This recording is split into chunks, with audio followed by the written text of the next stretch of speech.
Oil pulling அது எப்படி பண்ணுறது? காலையில் எழுந்ததும் எதுவும் சாப்பிடாமல் இதயம் வளத்தை வாயில ஊத்தி நல்லா கொப்பளிக்கணும், அப்புறம் அதை துப்பிடணும். இதுதான் ஆயில் புல்லிங்.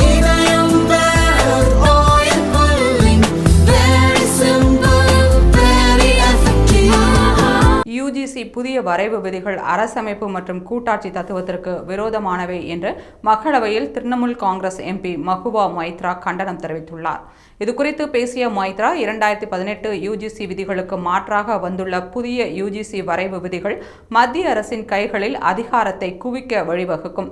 மாநில அரசுகளின் பல்கலைக்கழகங்களில் துணை வேந்தர்களை நியமிக்கும் நடைமுறையில் மாற்றங்களை ஏற்படுத்த யுஜிசி முயற்சிக்கிறது.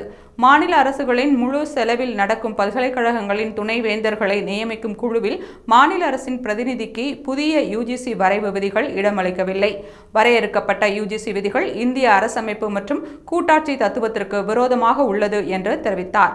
மேலும் மாநில அரசுகள் நடத்தும் பல்கலைக்கழகங்களில் யுஜிசி வரைவு விதிகளில் குறிப்பிடப்பட்டுள்ள முறையில் துணை வேந்தர்களை நியமிக்கும் புதிய நடைமுறையை திரும்ப பெற வேண்டும் என்று வலியுறுத்தினார்.